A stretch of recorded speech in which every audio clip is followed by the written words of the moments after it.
Hi! கடந்த 4 நாளா நம்ம சேனல்ல வீடியோ எதுவுமே நான் போஸ்ட் பண்ணல. வீடியோ எதுவுமே போடவும் முடியல.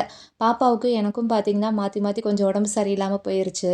ஸோ அவளையும் கேர் பண்ணிக்கிட்டு, என்னையும் கேர் பண்ணிக்கணும் இல்லையா? அதனால வீடியோவே நான் எடுக்கல. இன்னைக்கு வந்து ஒரு சிம்பிள் டே விளாக் தான் உங்க கூட ஷேர் பண்ண போறேன். போன வீக்கெண்டு தான் எங்கள பார்க்கறதுக்காக வந்து ஹஸ்பண்டோட தம்பி அவங்க வந்து ஃபேமிலியோட வீட்டுக்கு வந்திருந்தாங்க. இப்பதான் எங்க வீட்டு இந்த குட்டி தங்கத்த பிறந்து கையில நாங்க வாங்குன மாரி இருக்கு. அதுக்குள்ளயும் பார்த்தீங்கன்னா 6 மந்த் ஆயிருச்சு. இப்ப கொஞ்சம் கொஞ்சம் நல்லா உட்காந்து பழகிட்டியான். நானுமே இப்பதான் 6 மந்த் கழிச்சு பார்க்குறேன். இந்த கன்சீவ் ஆனதுனால இடையில அவன போய் பார்க்கவே முடியல. இப்ப வளர்ந்ததுக்கப்புறம் பார்க்குறது ஒரு மாரி ஹேப்பியா தான் இருக்கு. பாப்பாவ பார்க்க எப்ப வீட்டுக்கு வந்தாலுமே அவங்க சித்தப்பா வந்து ஐஸ்கிரீம் வாங்கிட்டு வருவாங்க, இவளுக்கு பிடிக்கும்னு. இவ என்ன பண்றா, நாங்க உட்காந்து பேசிக்கிட்டு இருக்கிற கேப்ல வந்து எங்களுக்கே தெரியாம ஒரே டயத்துல வந்து ஐஸ்கிரீம் சாப்பிட்டு முடிச்சுட்டு, அன்னைக்கு நைட்டே வந்து கொஞ்சம் லைட்டா ஃபீவரிஷ்ஷா இருந்துச்சு. மறுநாள் பார்த்தீங்கன்னா, டெம்பரேச்சர்லாம் ஹை ஆகி நல்லாவே ஃபீவர். ஹாஸ்பிட்டல்ல போய் இன்ஜெக்ஷன் போட்டு நேத்து ஸ்கூலுக்கே அனுப்பல. இன்னைக்கு வந்து எக்ஸாம் நடக்குது. அதனால வந்து இன்னைக்கு வந்து ஸ்கூலுக்கு போய் தான் ஆகணும். வேற வழியே இல்லன்னு அனுப்பி விட்டாச்சு.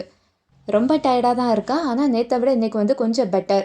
இன்னைக்கு ரொம்ப சிம்பிளான லஞ்ச் தான் பேக் பண்ணேன். ஏன்னா, கொஞ்சம் காய்ச்சலும், சளியுமா இருக்கிறனால கொள்ளு ரசமும், புடலங்காய் பொரியலும் குடுத்து விட்டுருக்கேன். ஆனா, ரசஞ்சோறே வாய்க்கு நல்லால்ல அப்படிதான் சொல்றா. அது அப்படிதான் பாப்பா இருக்கும். போக போக சரியாயிரும் அப்படி சொல்லி சாப்பாடு ஊட்டி விட்டு பேசிட்டே அப்படியே வந்து ஸ்கூலுக்கு வந்து அனுப்பி விட்டாச்சு. போகவே மனசு இல்லாம தான் கிளம்பி போறா. இன்னைக்கு டே வந்து இப்படிதாங்க போச்சு. நாளைக்கு இன்னொரு ஷார்ட்ஸ்ல பார்க்கலாம். பாய்.